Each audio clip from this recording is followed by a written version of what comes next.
How's it going? And welcome to episode 213 of On the Wire, proud member of the Pitcher List Podcast Network. I am Adam Howe, joined as always by Kevin Hasting. Thank you all for listening or watching. Here we have a great show. As always, glad to be back myself. Extra shout out to Todd Whitestone, frequent guest of the show, but filling in my shoes last week for episode 212 with you, Kevin. Great episode to both of you. Amazing to be able to go back and listen to, the show, not having been a part of it. So that's always an interesting experience for me. But thank you so much for doing that. And, glad to be back with you this week. It's great to have you back, Adam, here as our teams are facing off this weekend. We mentioned that was coming up a couple of weeks ago, and the 11th inning before anybody scored. Your Red Sox finally scored here in the top of the 11th. But yeah, it was a lot of fun with Todd, always is. We typically have him on this time of year anyway. Sure. And he is more than gracious to come on. He's our most frequent guest that we've had over the years. He has helped me out a couple of times when you were gone, and I think he might have filled in for me a time or two when I was gone as well. So he was very comfortable, and that's awesome as always. So yes, absolutely extra thanks to Todd Whitestone. Yeah, and then like you said, what a great way to start off this series, going 0-0 into extra innings between Red Sox and Royals. I would love to see, and if anybody's going to do it, it would be, if it's actually interesting as my brain thinks it might be, like Sarah Langs is going to put out some kind of stat about like how many times has a game got into extra innings with no score. And I feel like it's got to be pretty low. Like, I feel like that's got to be in recent years, pretty low. Yeah, sure. Yeah, in the modern era, if you will. Yeah, it's just well, and even then to get through the 10th scoreless with both teams getting the runners starting the inning on second base. That's if the Royals are the visiting team and don't score in the top of the 10th, I turn it off. Yeah.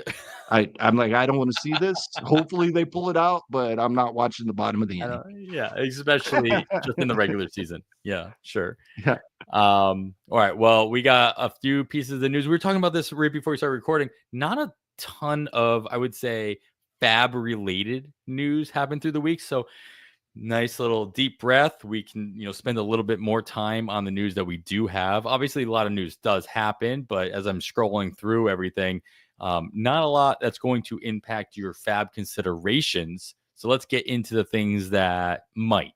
So first and foremost, one of the more recent IL stint announcements comes in from Houston as Hayden Wesneski officially gets placed in the IL with the dreaded elbow discomfort. I like that. That's just it sounds so nice. It's just like, oh, you're just uncomfortable. But everybody knows what elbow discomfort could possibly lead into. We don't have any official word, obviously, at this point.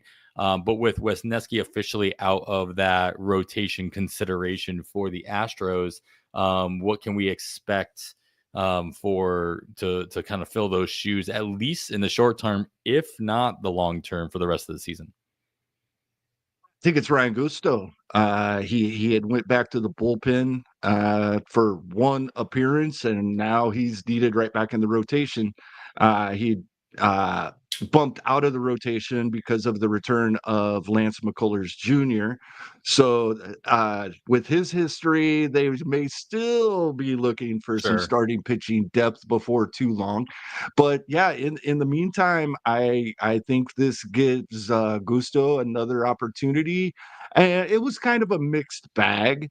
Obviously, we don't expect, although we've seen a couple of guys over the past couple of seasons make the transition from reliever to starter and just hit the ground running and be amazing. He was kind of a mixed bag, but not bad at all. And his overall numbers, his ERA is still under 3, even though he obviously gave up more runs in the starts, but the strikeouts were there in 3 of the 4 outings. He had 6 strikeouts, 5 2/3 being the longest outing. So the strikeouts were there. I think we're going to continue now to see Ryan Gusto for the foreseeable future. Yeah, and I wonder, is this obviously he was last man out and now first man back into that rotation spot. Can he kind of hold on to that spot, or is this going to be something you expect the Astros to play around with? And this is all assuming Wisniewski is out for an extended period of time. So do you expect that, I guess, out of Wisniewski? If you have Wisniewski somewhere, are you expecting to drop him? If not this Sunday, next Sunday? Depending on what we hear over the next couple of days, we're recording on Friday evening, as is our usual in season these days. But elbow discomfort is always very concerning, no matter what we're being told, until we see them back on the mound. So I would try to hold probably for this week, unless we hear bad news prior to Sunday evening. But I'm not expecting him to be back for a while, probably. Well, we'll see how long Gusto can hold on to that spot in that rotation, or if the Astros end up playing around with it. And, they don't really have a ton, kind of in the pipe, if you will, to kind of like fill in for that spot. They're not like the Dodgers that kind of just throw everybody at the wall and seeing who kind of sticks, is what they've been doing at least the last week or so, with everybody on the IL for them, throwing in the likes of Kasperius and Knack and now Tony Gonsolin as well returning. So I don't feel as though the Astros have that kind of depth to play around with. So I think Gusto might have a little bit longer of a leash than some might think. So yeah, we were worried about their starting pitching depth coming into the season. Exactly, so with adding injuries, they're in a bit of a bind. So if Gusto was dropped when he got back into the bullpen, he should be more available than you might think. So definitely check regardless. Almost a third of main event leagues, even. So definitely a lot of availability in 12s, but even in about a third of 15 teamers out there. All right. Well, unfortunately, another starting pitching injury happened earlier on in the week. Officially placed in the IL is Hunter Green.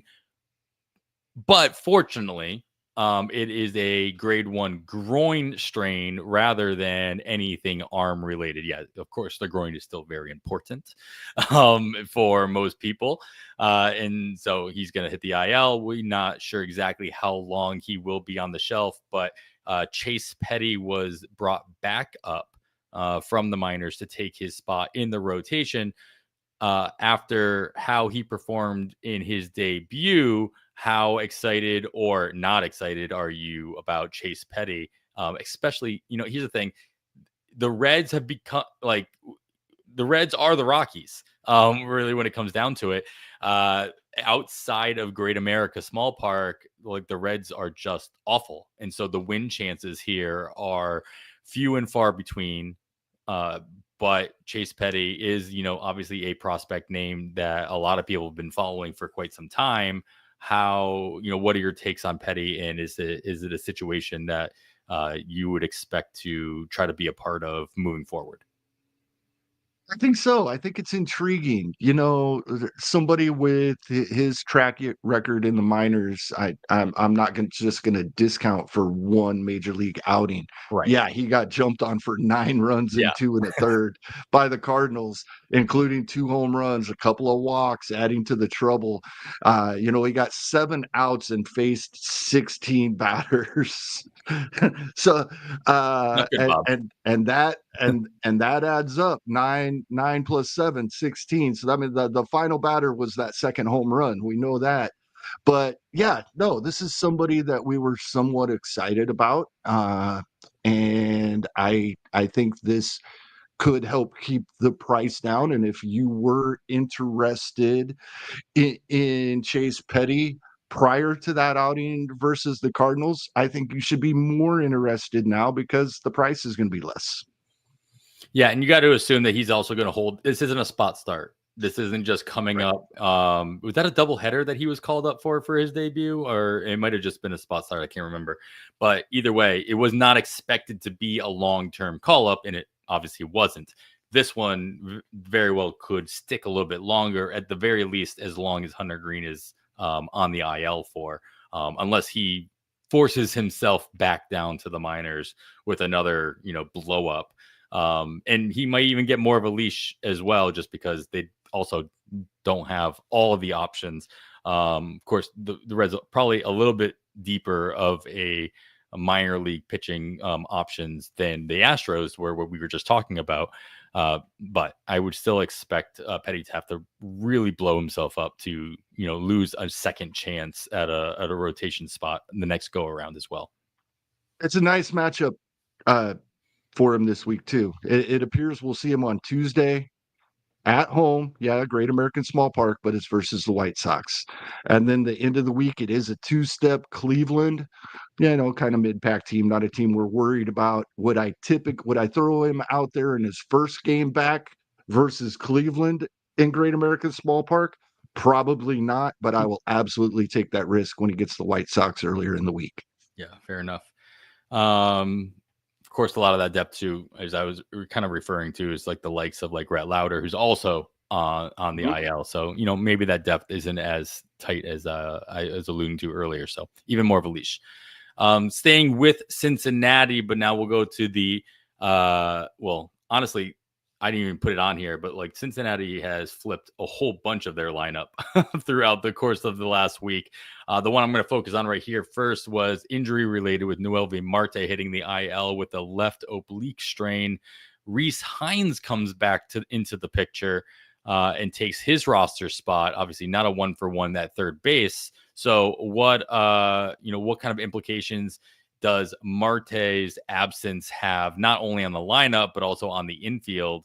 And then Rhys Hines, obviously, everybody remembers Rhys Hines' little, it seems like the Reds have this guy every other year that come in for 2 weeks. He's just like the number one fantasy player you could ever conceive of. And then lo and behold, it does not, pan out long term. Do you expect Rhys Hines to, carve out any kind of relevancy moving forward? He's so intriguing to me.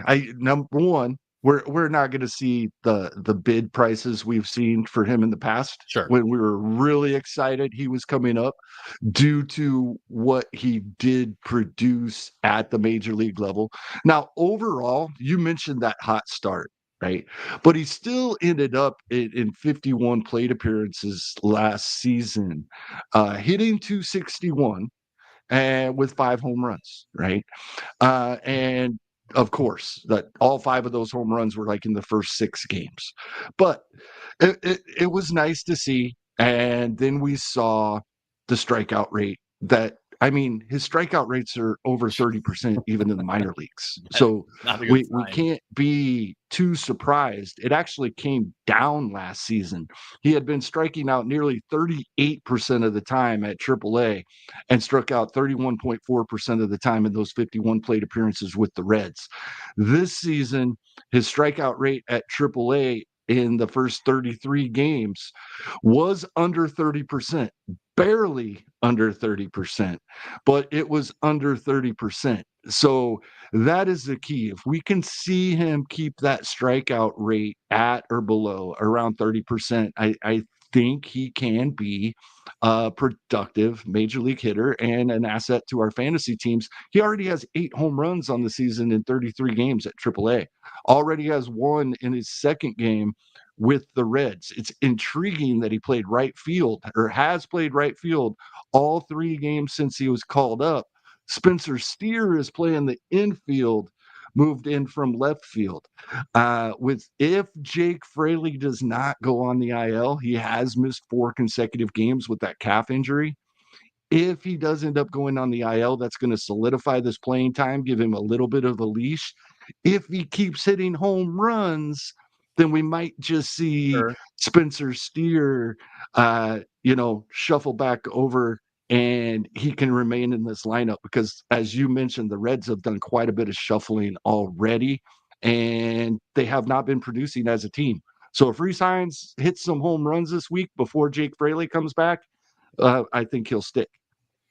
Yeah, just an interesting situation. Because of the ballpark factor, you want that offense to click in some fashion, and so you can take advantage of it. The Rockies are in the same situation. Like until the weather starts getting consistently warmer, like you can actually feel comfortable streaming against the Rockies, not just on the road, but also in course, right? And so the Reds are in a similar situation. They're just not performing at all. They're not a scary offense. And so you can feel like even in Cincinnati, offensively, you want them to start clicking so they can take advantage of it. But at the same time, they're not. So, don't worry about the streaming aspect of it as well. We got, talking about streaming, we might have a streaming option this weekend for you, those in daily moves leagues. If you were able to take advantage of it by the time you're listening to this, it might have already happened. But Cade Horton is expected to be called up by the Cubs this weekend to start a game against the Mets. I haven't seen an official announcement made that has actually happened. So if you have, please correct me, Kevin. But it is expected to happen. So obviously for us playing in NFBC, and if he wasn't drafted, and I guarantee you he wasn't drafted in the majority of your leagues in that format, because Cade Horton just wasn't good last year. And he was hurt most of the year as well. The shoulder injury that was just very nebulous. We didn't get any information about it throughout the course of the year. All that we just assumed was that it was bad. No surgery from what I understand, really, but he just didn't pitch for the majority of the year, trying to rehab that. Came back at the end of the year and just wasn't good. Came back at the beginning of this year, was not good either for the first start. But the last 3 starts have actually been very good, especially the last 2, where he's striking out guys, he's not walking guys.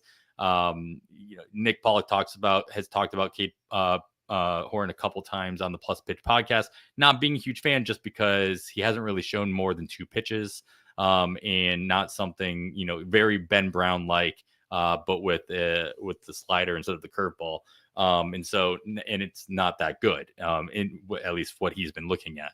So I'm excited about Cade Horton as general, maybe just because I've been excited about Cade Horton for many years, and this is finally possibly maybe coming to fruition this weekend.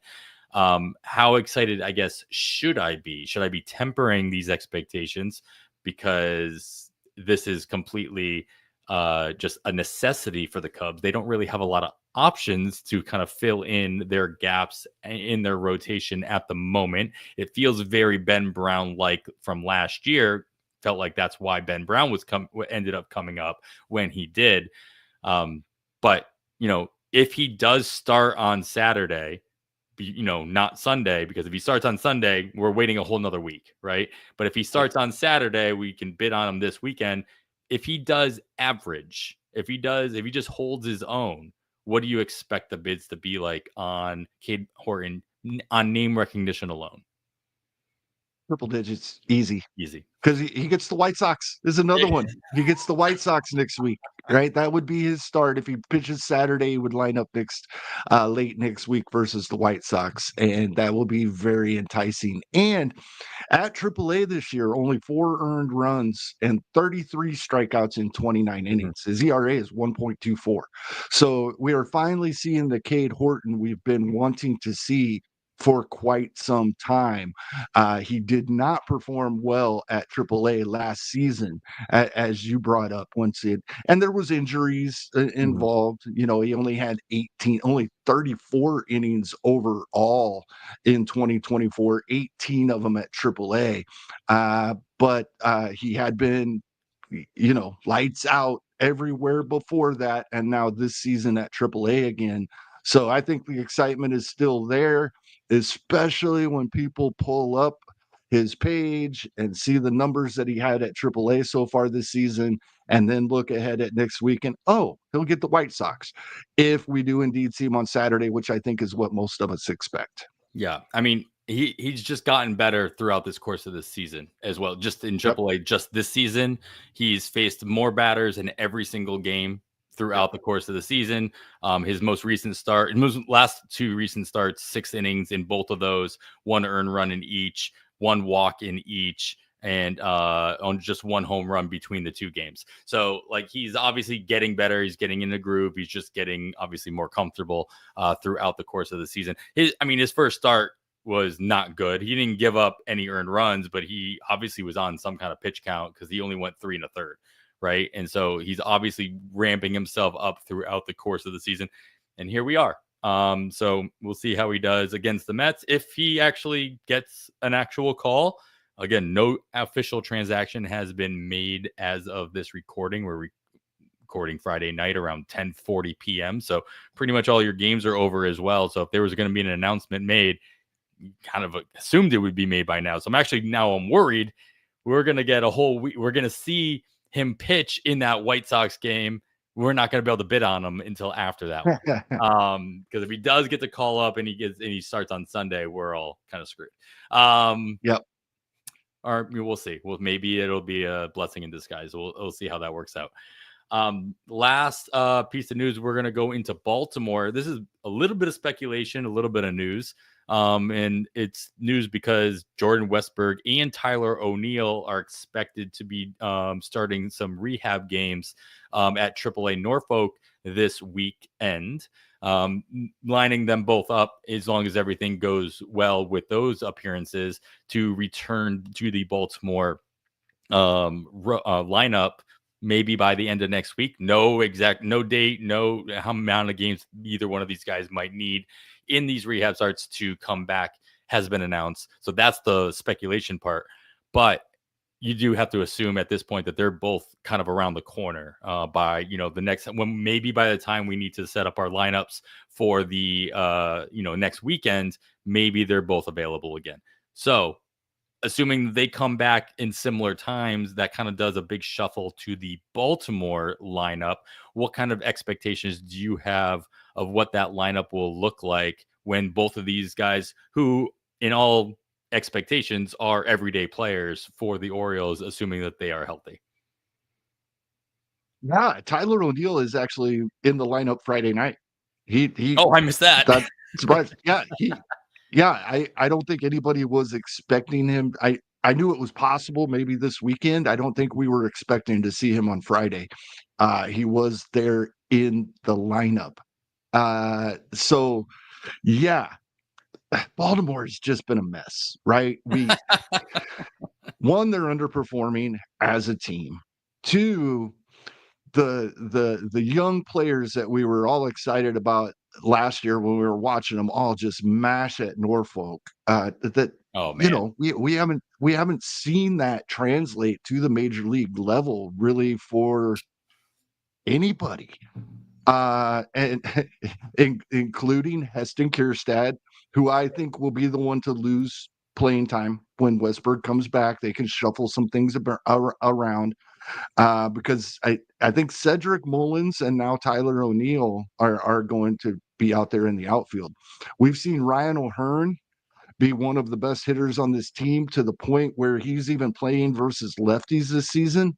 That might step back. We might see him more as a strict platoon guy like we have seen for the past season and a half with Baltimore, and he's been very productive in that role. But he's been one of, if not their best hitter this season. So he's even playing versus lefties right now. So that is part of it, and I think Kjerstad could lose playing time again. And Baltimore, this is going to sound crazy. Are they as bad as the Rockies with young players these days? Like Kobe Mayo gets called up, doesn't play at all, and now he's gone again. And I mean, that was what are Kjerstad they last doing year, with right? the young guys, Yeah. right? Yeah. It's not something you can trust at this point, right? Especially the hitters. I mean, they really haven't had a lot of young. I mean, Baltimore's rotation has taken as many hits as any other rotation in baseball this year, and their non-depth has been showing quite a bit. Cade Povich being really the only name to really come up and kind of show any kind of stickiness at that point. So. It's not there's so many high level prospects, offensive prospects in that organization over the last 3 or 4 or 5 years, really, that you get so excited about. And it hits so much harder when they're not even given the opportunity to, and some of them have, like Westburg obviously has been given the run. Holiday is now been given the run. So like it, some have, but then there are the likes of Kerstad and Mayo who are, top, first round picks in their own right. Like the question remains, like, why them? Like, why are they kind of, and you don't know all the inner workings of what's going on behind the scenes with those particular players or the organization in general. So makes you and then not so Ramon Urias was getting a lot of playing time over the young players. I think they value his defense, his leadership. He was not hitting for a whole lot of power, but was hitting for average, and he went on the IL. Emmanuel Rivera has been getting at bats versus righties. We've seen him as a short side platoon guy for several seasons now. That will go away with Westberg's return. The problem becomes those of us that had began counting on Ramon Urias, which I had done in some deeper leagues, because right before the injury, he had finally hit a couple of home runs. Todd and I talked about him quite a bit last week, and then he hit the IL. So Westberg coming back probably before Urias is going to give him the leg up on that playing time, and he would get it anyway. So that will be the first step, and then the next step, like I said, unless Heston Kjerstad gets hot here, he's probably in line to lose some playing time when all these guys get healthy as well. Yeah, and it's even more frustrating when the team's not performing, and you're still making the choice to not play your high end prospects who you've already started their clock. Right? They've gotten a chance. They've gotten call ups. Their options have been used. All those things, and we're that much closer to also June. So we're also that much closer to the the nebulous Super 2 deadline as well, and you got to do something. Obviously, the likes of, as fine as Ramon Laureano has been, he's not your future. He's not the answer. It's gotten to a point. It's like, you hear it all the time. It's like, you just got to let them play. You got to let them do something. Now, if they were producing and as a team, as an organization, and they were winning games and they were still at the top of then they'd let one or two guys work through it. Yeah, you just fine. And what we're doing is working, so we might as well keep doing that. But it's not worth. Yeah, that's not what's happening. All right. Well, your Royals tied it up. And I know you don't like what once the goes down, it's back to a tie ball game. By the way, my stream I was watching earlier right before recording was so far behind. You're like, and your Red Sox scored, and I'm like, I must be like 4 batters behind, and I got to restart my feed because this is getting confusing. But with that, we're gonna take a quick break. Maybe watch an inning or two. No, we'll be right back, and we'll get to some actual recommendations here. All right, we are right back. And for those watching at home, no, we didn't watch a whole inning. We're just gonna kind of watch that in the background and see what transpires. And you can let me know because my feed just went out, Kevin. So if you notice something, you just interrupt me and let me know. Only if it's good, and you can determine what's good and what's bad. But let's get right. I want to jump in here real quick before we move on because I love the comment that Week 2K in the chat made. The Orioles are actually worse than the Rockies because they're wasting more talent. That is a great point. They very well could be wasting some very valuable years of control with these young players. Yeah, if you're going to start their clock, just let the clock run. Then don't just throw the watch in the drawer and never look at it. And good timing. One more interruption, Adam. I do apologize. The Royals just won in the bottom of the 12th. Seriously, my phone is not updating anything. I do see the runner on third. And so obviously I can just turn Freddie Fermin knocked him in with a single. Oh, so. All right. It's the ghost runner, right? So at least it's under. Yep. All right. Well, that's neither here nor there by the time you're listening to this anyway. We'll see how the series ends up by the time everybody's listening to on Yeah. Sunday. But let's get into some actual recommendations as of this Friday evening. A lot can change obviously in 48 hours, but as things stand right now, we still need to be considering your power categories, your home runs, your RBIs to start things off, Kevin. Who is available out there to add some pop to our lineups for next week? Yeah, this is the first week this season where I had trouble here. We've been hearing for um, a few seasons now, at least 2 or 3 seasons throughout the year, a lot of talk about that there's not any power on the waiver wire, especially in 15-team leagues, right? So far this season, I feel like we've had options most weeks if we were looking for power. This week I had trouble. Reese Hines, though, he's that I do feel that he's at least for a couple weeks going to get the run here, and I give him a shot, and he's 0% rostered, so he's available everywhere, and I would definitely give him a shot. I also looking at catcher. We've seen some catcher shuffling, and we have some guys coming back, making it back this week and coming back next week. Connor Wong for your Red Sox is back. Ivan Herrera. Ivan Herrera was still completely rostered, even being out with the injury, 100% rostered over main events and 12-team online championships.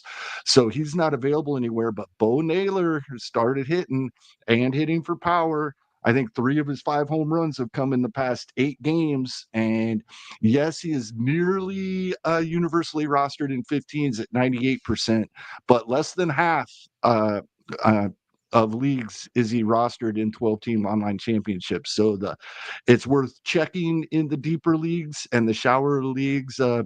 Bo Naylor, especially in 2 catcher leagues, I think is a must roster. Yeah, and I mean, catcher's been a on and off again relationship in most leagues, just with people, players being shuffling up and down, back up, injured, whatever. Yeah. Luis Campusano just, kind of came back into San Diego's orbit and then went right back down just a couple of days later. So a lot of rotation happening. Obviously, Campusano is not somebody that anybody's relying on per se, but I mean, especially I mean, I've got him as like my catcher 3 in a draft and hold league. And so just in those situations, make sure if you did have him in your lineup for this week, because he did come back, you can obviously put him back down for the following week. All right. Well, power, a little hard. Yeah, you're right. I think we've had 1 week this season where you said something very similar, where it's like your power has been really hard to find, but ultimately every other week has been, 2 or 3 options with readily available players in most situations. So I've had another guy in power, and I moved him to our Knicks category because he has been stealing more bases than hitting for power, but he's a good option as well as you need power. All right, well, let's get right into the speed category then. We're looking for stolen bases. We're looking for runs scored, Kevin. And maybe if they throw in a couple of home runs, you're not going to be upset about it. What are we looking at? Yeah, that's Dane Myers in Miami. Looks like his playing time is fairly safe for now. Derek Hill could come back soon, but Conine is out for the season, so there is some playing time there. A couple of home runs, some moderate power, but he's actually stolen 6 bases already this season, and 4 of them in the past week and a half that he's taken over this full-time role. So he's off and running. 70% rostered in main events, but only 11% in 12. So a lot of availability once you start getting a little shallower. Yeah, in the last 10 days, he's had 4 of his 6 stolen bases that he has for the season. That coincides with when he started playing as the everyday center fielder there in Miami. And then Leody Taveras. We were a little surprised earlier in the week, and actually, I don't remember if this happened prior to Sunday's FAAB run or if it was Monday when Taveras was sent. He was released basically by Texas, picked up by Seattle, and 2 consecutive starts as soon as jumping in. I think he is, for the time being, the everyday right fielder in Seattle. And so Leody Taveras, quite a bit of availability, only 21% rostered in main events. And I actually had him in some drafting holds, so that when the move first happened, I was a little disappointed, but I thought, oh no, he's going to latch on with somebody Somewhere. Yeah. and get playing time. And sure enough, it's with Seattle, who all of a sudden are one of the best hitting teams in Right. baseball after everything we were talking about the first few weeks of the season over the last couple of weeks versus righties and lefties on the road at home. They're hitting the snot out of the ball. So not a bad lineup to be a part of. No, I mean, that's the opposite of the Reds, right? And the Rockies. It's like Yes. you almost want them to be bad because that park is, helps the pitchers already. And so Mhm. I mean, now you have to actually think about that stream a little bit more, even in Seattle. Exactly. Great. And then yeah, you had to assume that Tavares was going to latch on somewhere. And it was a little bit of a surprising move to see Texas do that to him in general. Not only just send them that, but obviously outright, let them latch on to another team. We got some opportunity ahead, and I want to start. We'll go through the schedule in a second, but I got a specific player I want to ask you about before we get into I get into your actual suggestions here. But schedule notes just to keep in mind as you're making your decisions. There's only 4 teams that have a 7-game work week, including Houston, Texas, Atlanta, and Washington. Nobody has the dreaded 5-game work week. So everybody else has 6. So that 7-game work week means a little bit less. It's just 1 extra game in comparison to everybody else. Colorado will be on the road all week. They'll be at Texas and at Arizona. So rocky roads all around for everybody. Cincinnati's doing the opposite. They will be at home. So you can take advantage at least of the offensive availability of the White Sox and the Cleveland Guardians. They will be in Cincinnati. See if they can take advantage of that ballpark, because the Reds are not actually doing it. Tampa Bay will be on the road away from George Steinbrenner Field at Toronto and at Miami. And the Athletics will be doing the same, being on the road. Nobody can take advantage of West Sacramento. Athletics will be traveling to LA to face the Dodgers and going back to the Bay Area to face the Giants. All right, with all that in mind, anything else, I definitely want to get to your recommendation, but I want to understand what is it going to take to get Javi Baez to be 100% rostered everywhere? Like, what more does this guy have to do? He was one of the bigger ads in most of my leagues last week. Obviously a popular ad across the league with what he's been doing after moving into center field, giving him triple eligibility in every format on every platform, including the NFBC, third base, shortstop, and outfield eligibility now, scoring runs, hitting home runs, RBIs, hitting over 300 at one point.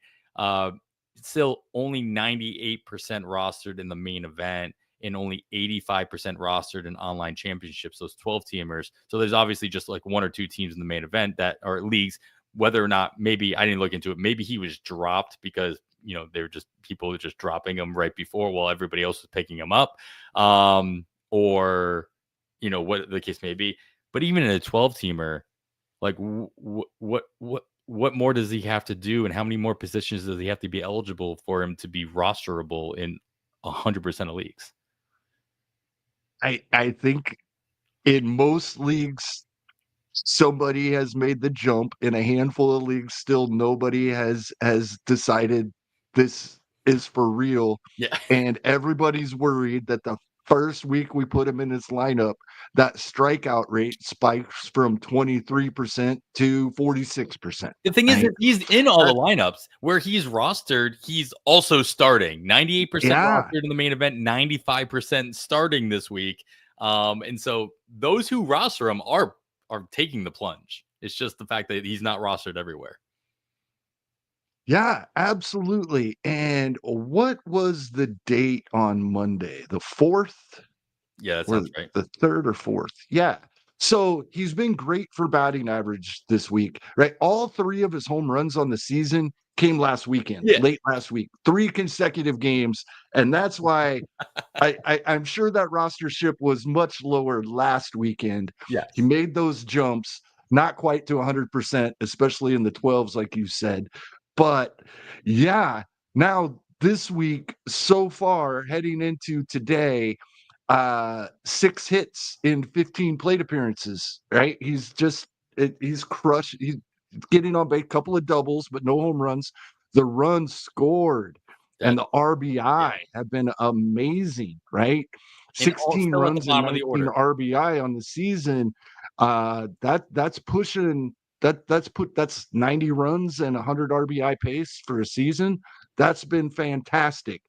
I think everybody's just worried that that strikeout rate does spike. All of Oh, this sure. comes back down to earth.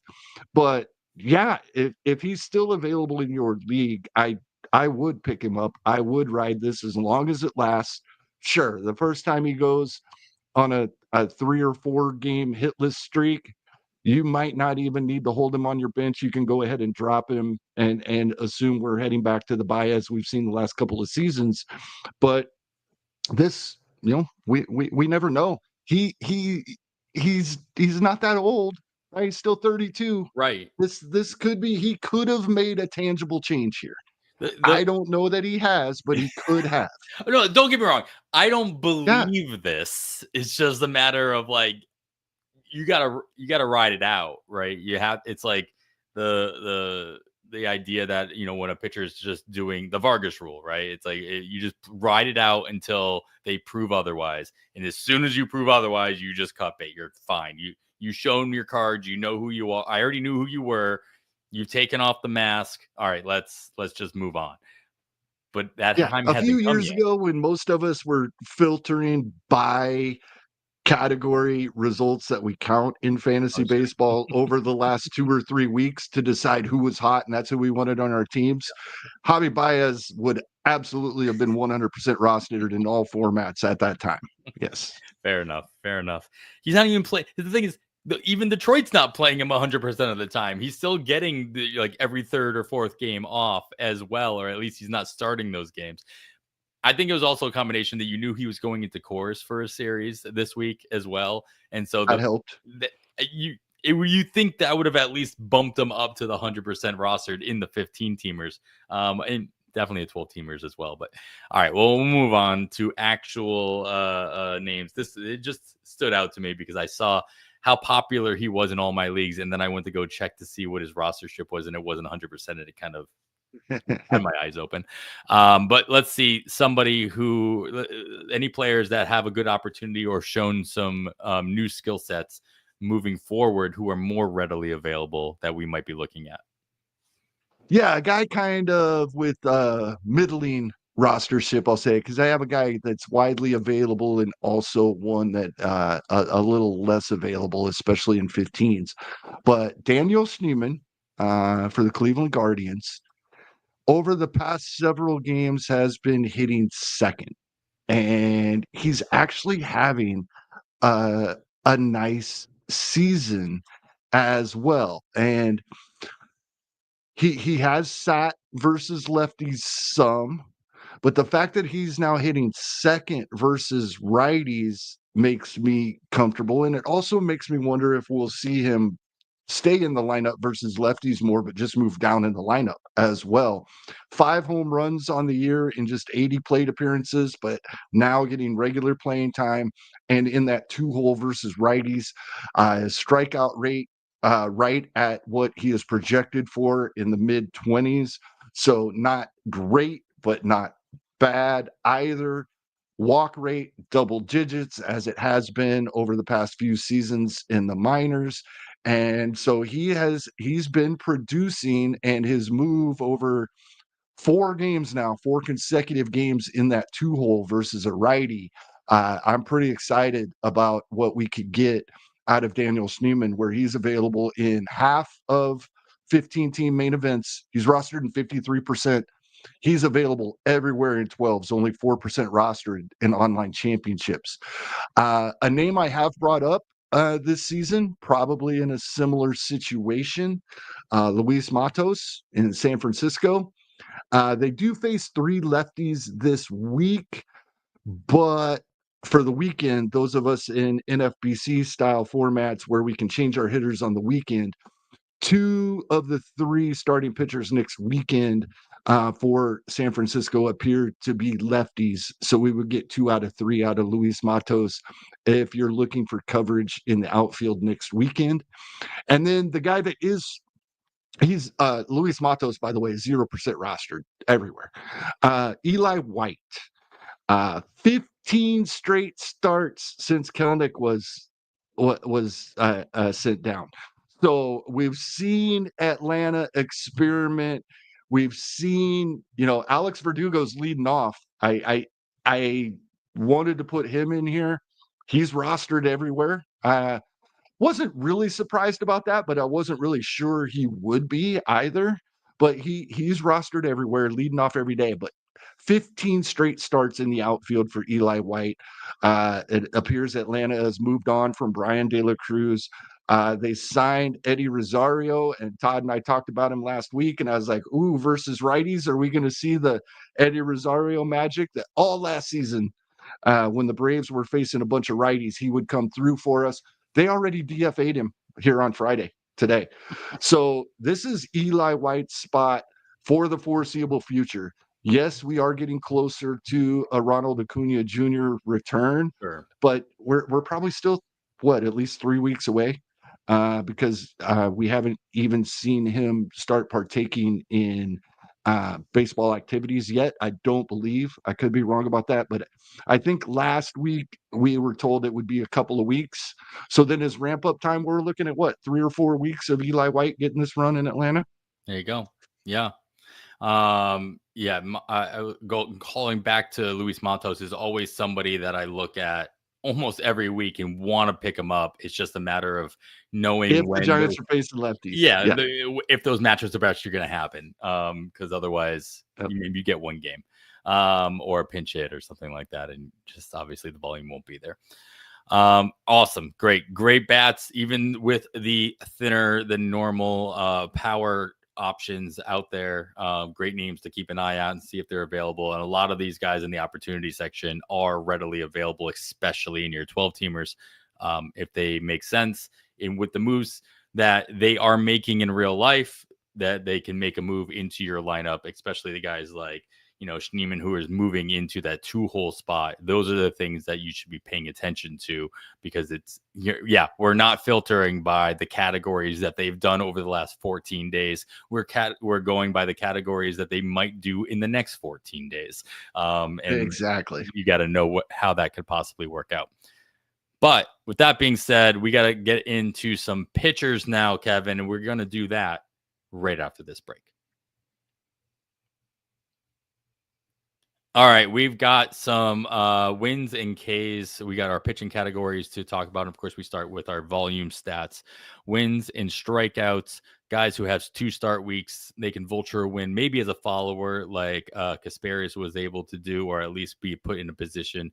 Those do seem to be a little bit more far and few between, or definitely harder to predict at this point, especially on better teams, but they can still happen.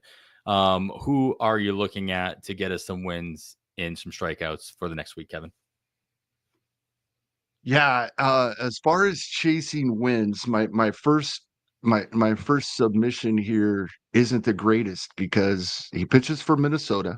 That's one. And we know Minnesota isn't big on allowing guys to see the order a third time, or the order see them a third time. There we is go. Probably the way I should phrase it.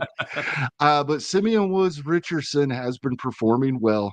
His last couple of starts, 4 2/3 innings. That just dreaded. is, that's so horrible for us. But a couple of not great, but as we talked earlier, Baltimore's been kind of a mess. Milwaukee, a lineup that can put up runs, but they don't always either.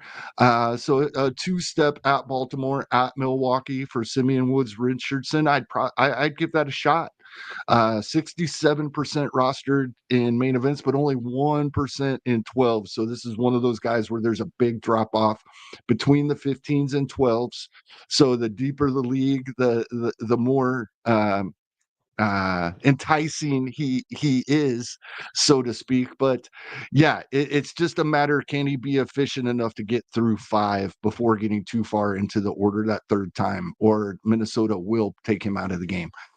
um I I mentioned in the Discord a couple of days ago that starting pitching in 15s is so thin as far as what's available on the waiver wire, that I would consider almost anybody in certain situations, right? And that doesn't surprise you. I the pitchers that I bring up over the past few seasons all the time, and we've talked about him this season.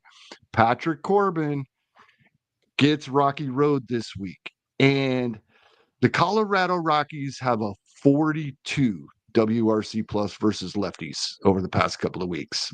So yeah, I am absolutely not just where I'm desperate. I'm seeking out Patrick Corbin to start this week versus the Rockies.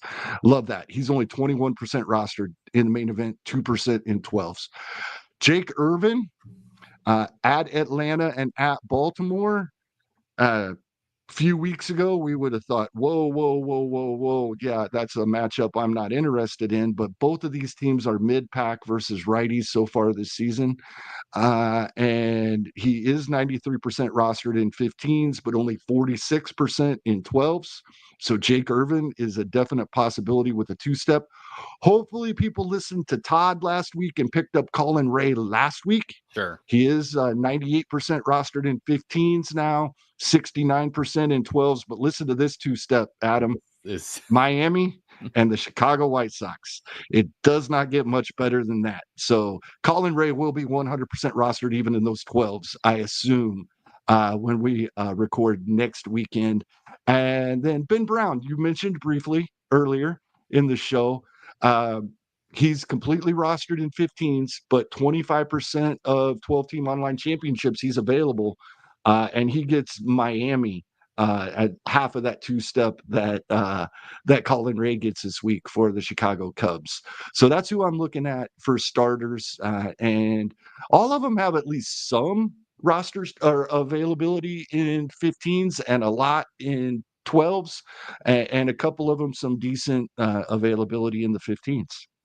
Yeah, just a new news item that I just mentioned. And Cade Horton, of course, that we talked about already. Well, that's where I was going with. It was just announced that Brad Keller was going to start for the Cubs on Saturday, but that Craig Counsell said it was going to be a bullpen game, and he did not confirm or deny whether or not Cade Horton would be following Brad Keller coming into that. So we'll see. It looks like there will be plenty of opportunity for Cade Horton to make his way into his major league debut, just maybe not in a starting capacity on Saturday. So we'll see how that works out throughout the course of the weekend. Or somebody needs to get a hold of Craig Counsell and let him know how important this is to us, that he just gets one pitch in on Saturday. He just before 10 a.m. Central Time on Sunday. That's all we care. Yeah, exactly. Somehow pitch at 9 a.m. That's fine. Just as long as you get in before 10. So there's that. And then just throwing this out here for those who have been stashing him forever, Ryan Weathers is scheduled to start on Wednesday, making his season debut for the Marlins. So obviously that'll happen next week. If he was drafted and dropped, he will be available for you to be picked up. Otherwise, you'll have to wait until next week. So that's good on the volume categories here, Kevin. I'm going to start tracking how many weeks you can go without actually bringing up Patrick Corbin as as somebody you're at least considering. You use that term very wisely. You said considering. It doesn't mean you're actually bidding on him or bidding enough on him to win him, or he's high enough on your waterfall bids every single week, but he's always in consideration. In certain situations, maybe he's a little higher, like this week. Let's get into our ratios here then. Our ERA and our WHIP.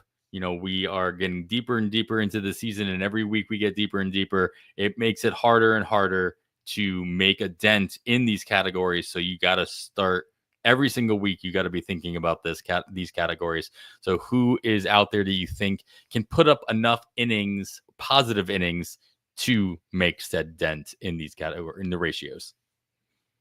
Yep. As I've said every week this season, and I plan to continue to check out Rick Graham's articles on Pitcher List. Every Thursday is holds pitchers for those in holds leagues, but you don't have to be in a holds league for these guys to be valuable. He's keeping track of the guys getting high leverage opportunities. The guys with great ratios can also snag us. And I'm typically looking, chasing wins. I'm typically looking for the guys that I feel might be able to snag a win or a save. And this week, added to the list, a couple of Dodgers here. Kirby Yates has a little more availability than I thought he might. There were some that thought he would get more save opportunities for the Dodgers than he has.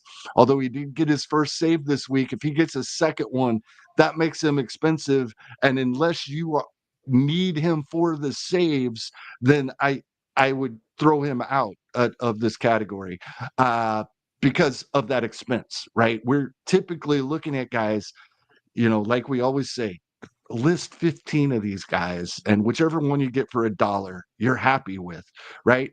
Like his teammate, Alex Vesia, who isn't expected to get as many saves, still could. Both of these guys have 19 appearances on the season with impeccable ratios, which is what we're talking about. And Vesia hasn't snagged a win yet, but he absolutely could. He comes in high leverage situations. He's only 4% rostered in 15s and 3% in 12s.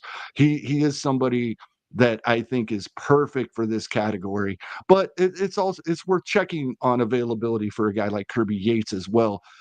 Definitely a better chance he could snag a save for you.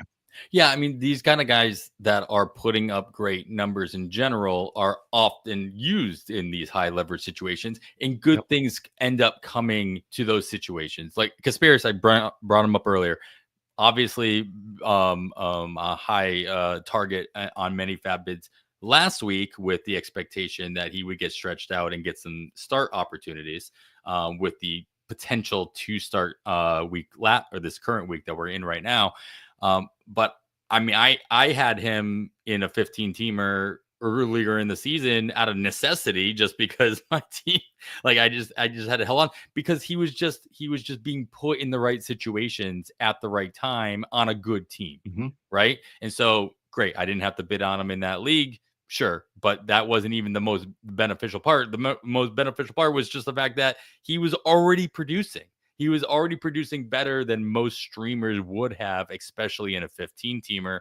And so there can be a lot of value that come from these types of players, even before they get a stroke of good luck and they get put into a new situation where maybe they're starting or they're following, and you can get those wins. They're still being put into those high leverage situations that you were mentioning, where they could vulture a win more readily than just another. Like, Jason Adam is great. I have him in a couple places, but like, he's never going to vulture a win because he is the eighth inning guy. Like, I mean, don't get me wrong, he has a couple wins in the season, so maybe not the best example, but he's not the guy coming in the fourth inning. He's like he's not the first man up in a tight game or in a situation where your team is winning, so he can vulture that win that way. He's going to vulture the win when it's a tight game at the end, and those don't necessarily happen all that often.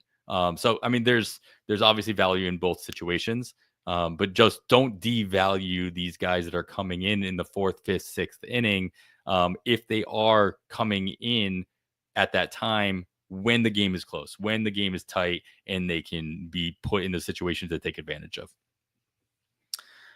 So I guess that's just a really long rant about, to echo what you said to start this, and go read Rick Graham's article every week to see who those pitchers are that are getting And put in those situations. as everybody that puts out weekly articles with rankings at Pitcher List says, read the Nope. notes, right? So the reason I did not list Matt Brash is Rick is a little concerned. He's down 3 miles per hour right now. Sure, he's coming back from injury. He could work that back up. Yes, the breaking balls are his bread and butter, but those breaking balls work a lot better when he's sitting 98 rather than 95. That was in Rick's article this week, is why I did not include Matt Brash, who was a pitcher I really like, but his whip isn't that great either, so he doesn't really fit the ratios category, and his command has been off since it's been very short time since he's returned. But just something to throw out there, that yeah, he's a big name we think of as obvious, that will work his way back to being the 8th inning guy ahead of Munoz, and then he could snag wins and or saves. But that velocity is still down. Until we see that creep back up, we might want to be a little leery. Yeah. Just because we've got another question on here and we're still in the pitching category, we might as well take it. UE2K, excuse me. Sorry about that. Asked a question about Max Meyer, and after his last 2 starts where he's given up 5 earned runs in each of them, still going 4 in 5 innings respectively, still facing the same amount of batters as he has pretty much all season. He's a little worried.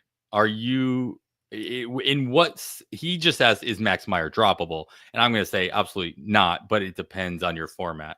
How shallow of a league are you considering this, or is it even a consideration for dropping Max Meyer at this point?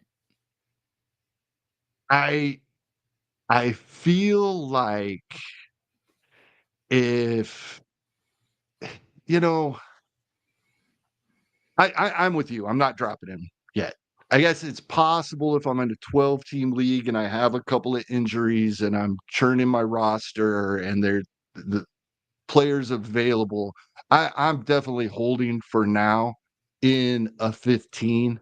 I'm looking really quickly at how he performed versus the White Sox here on Oh, he was in there still in the 6th when the White Sox put up 3 runs, and so those were credited to him, but he was cruising up until then, Right? right? And yes, it's the White Sox, and yes, he had a bad start the time before, but I think with his pedigree and what we have seen when he's on, I'm trying to hold Max Meyer for now if I can. Yeah, especially in your in your 12s, I think when you hit that, if you have a block where you're like, I'm stashing way too many IL guys, but they're too good. I know He they're could be the coming one back. you let go. Yeah. He can be the one you let go. Because always remember, especially in these weekly leagues, you can always bid back. You can bid on him again. And if he has another bad start, maybe it won't be so difficult to get him back. If you still believe.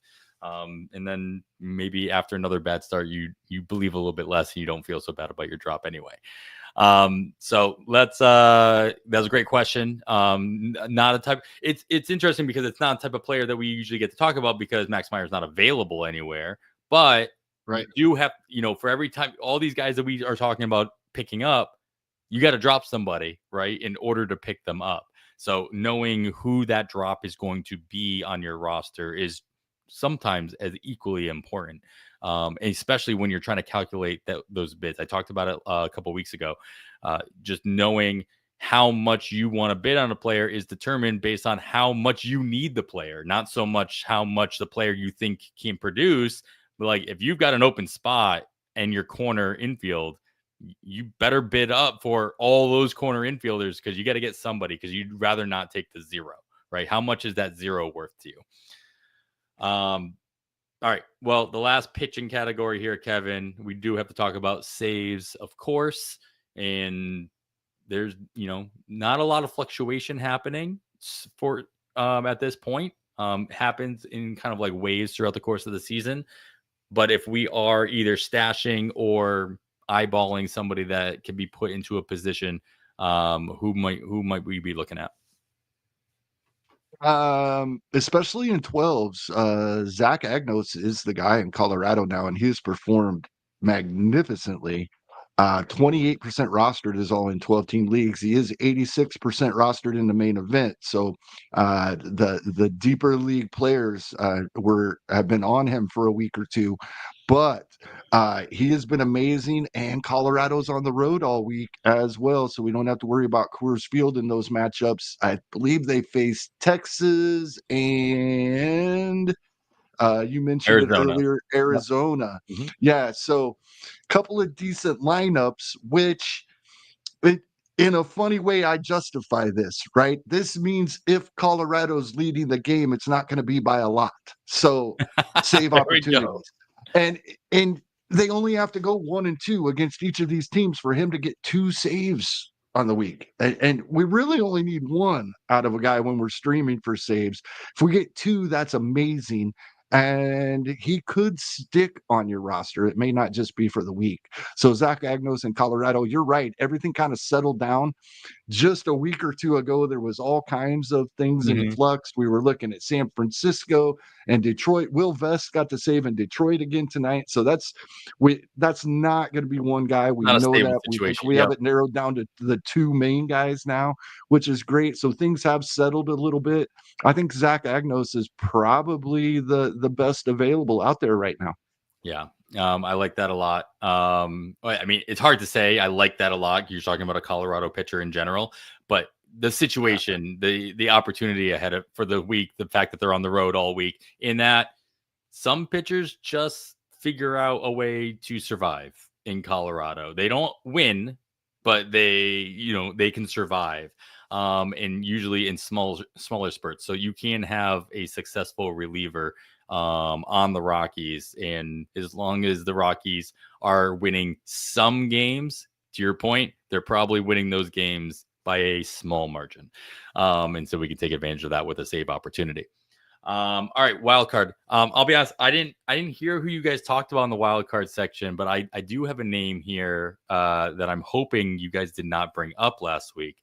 And somebody who I started picking up a lot throughout the course of the season, but really kind of doubled down last week, was Joe Boyle. Trying to bring him back into my rosters. I drafted him in a couple places, dropped him, bringing him back in. But after his outing earlier this week, combined with the no hitter he was a part of a couple of weeks prior to that, he's just been just phenomenal in AAA. It's just a matter of when Tampa will have an obvious opening for him to come back into that rotation. But I've been wherever I have some flexibility, I have started stashing him at this situation. How safe do you feel that stash is? And do you think that what he's been doing in Durham is going to translate to Tampa when he does get the call back up? I'm very excited about Joe Boyle. I'm stashing him in a couple of spots myself, and it's interesting you brought that up because you know, I, already this season I'm to the point where I don't have many stashes Sure. Available. at Yep. all Yep. due to injuries, due to where I want my coverage and how I'm churning things. I don't have many stashes, but I am stashing Joe Boyle and I am still stashing David Festa in a couple of spots. I'm excited about both of those guys. I think we will definitely see them fairly soon. Hopefully more soon Yeah. Yeah. is the case. But yeah, we talked about Joe Boyle in the offseason. I was very excited when he was traded to Tampa, hoping that they could just Yeah. some little tweak that would give him a little more command because his stuff is absolutely nasty. So nobody has to talk me into Joe Boyle, that's for sure. Yeah, and then like I said, David Festa, kind of in the same boat. It doesn't have the stuff that Joe Boyle does, but does have more of a major league track record. So those are a couple of guys I am stashing. Mhm. And but for the most part, I'm not. We did not talk about Joe Boyle last week. It was Gunnar Hoagland Oh, is right. who Todd brought up, Yep. and that that is a nice pick as well. But I, you know, it's more guys coming back from injury for me this time of year. However, at the same time, I'm kind of getting away from that. The guys I used to be excited about, like Lance McCullers Jr. coming back, or we're going to see Max Scherzer soon. In seasons past, I definitely would have brought up Max Scherzer right now. I'm just not as big on the guys coming back from injury right away as I used to be. And that's going to mean I miss out on them completely because someone's going to add them. But I just don't want to count on guys being healthy that haven't been any longer. Yeah, I mean, you only have so many stash spots, and with the injuries that you might be stashing, you can't really be the first one to bid on somebody coming back from injury. Because we always say, we've said it in the years past, we'll probably say it again. Like, if you want somebody, you got to try to be a week early, especially on guys that are coming back from injury, like you mentioned, who are readily available. Yep. You're not worrying about them. Like Ryan Weathers might not be available in your spot because he hasn't made his debut yet, right? So that's not the example we're talking about. We're talking about the Max Scherzers of the world and what have you, the guys that if they're not on someone's roster, they'll be available for you to bid on. So there's a lot less flexibility, I think. And you need as much flexibility as possible, especially this time of year. If you are stashing, I mean, I ended up forcing myself to drop Colton Cowser early last week just because I have no flexibility. Maybe that flexibility changes this weekend and I'm able to bid on him again, bring him back in. But I don't think that's going to be the case. And I'm probably going to not have Colton Cowser on my team, on that roster the rest of the year, because somebody else will have a little bit more flexibility and they can stash him where I couldn't. And so that's that injury stash that equals the Joe Boyle stash. Like they mean the same thing. You don't know necessarily when the Joe Boyle is going to get the call up. You don't always know exactly when the injury is going to come back either. Hopefully you have some more idea of what that timeline looks like in the injury situation, but both of them can be. Yeah, and my favorite minor leaguers haven't changed. It's guys I've talked about all season. Jordan Lawler, I still think it's imminent. He's coming up soon. And then once again, I will be happy if Uncle Ted is more right than me about when Jack Caglione comes up. He has been now for almost 2 weeks been playing right field for Northwest Arkansas. So that is the Royals' need as an outfielder. He's a first baseman / DH, but they are trying to see if he could work in the outfield. It's always a good sign where it's like you want to force somebody into that position. Waiting for the Roman Anthony to make the opposite transition into the Red Sox first base situation, with Tristan Casas being gone for the foreseeable future. Not just this year, but into next year at this point. It's a possibility. So yeah, that's what all the Red Sox fans are calling for. It's like your future first baseman, Roman Anthony. And that dual eligibility in the places that I have him stashed still wouldn't be a bad thing to have either, because in most places where I'm stashing Roman Anthony, I also have Andrew Vaughn as my starting first baseman, so would not be a terrible thing. Please. Yeah. Exactly. Cool. Well, that was that was a fun wild card one, just because it's kind of a lot of different ways that you can stash different players. So great names to consider there if you have that flexibility. But Kevin, that's going to do it for recommendations. Closes out here with any other added tidbits of info or recommendations that you can make as far as what we can be doing to better our teams. Absolutely. There was one other question in the chat I did want to address. Frank asked, why are so many of the home runs solo shots? On Friday alone, Andrew Vaughn, Jose Ramirez, Kyle Tucker, Michael Busch, Ketel Marte, Ryan McMahon, all on Friday. I think a couple of things. One, it's probably not as different than recent previous seasons as we might think if we actually went and looked at numbers, but we're absolutely going to notice it when we roster the guys and they have home run but only one RBI. It's always disappointed. Also, it's and the reason I said recent seasons is because I think this is a thing that's been going on for a little while now, that we've become more accustomed to the acceptance, of the three true outcome hitters. Uh, that means, 2 out of 3 times the guy hitting in front of you either did not get on base or hit a home run, and there's no one on base in front of you. So that's part of it as well. I don't think that's as much of it as it's probably not as bad as we think. Like injuries, right? We go Sure. through this every season. I say it, you say it, we all believe it, and then somebody like Jason Collette writes an article and is like, it's the same percentage as last year, right? We get excited at what's happening in the moment. That's probably the case, and yeah, we have another holiday weekend. Happy Mother's Day to my mom, my wife, my sisters, other moms out there. Happy Mother's Day. But yes, this may be the hardest Sunday of the season for many of us to get away.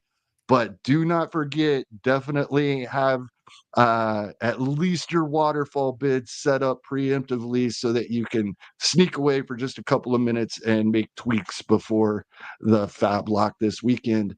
It really does make a difference. You will notice it in your leagues. There will not be as many bids placed this week as other weeks throughout the season. Yeah, happy Mother's Day to all those listening out there and those who are listening who have mothers. Make sure you remember to go get them something nice, and don't be like me and wait the last possible second to send over. Both my moms in my life don't live by me, so usually it's a matter of, oh crap, I gotta go out and buy a gift card to a restaurant that's near them or something, text it over to them. So be better than me is what I'm trying to tell to everybody. Yeah. And Frank's asking what I think of Michael Wacha. I love Michael Wacha, and yes, that was amazing his last time out. And I think this is probably going to end up being the 4th consecutive season we're wondering how Michael Wacha ended the season with a sub 3.5 ERA.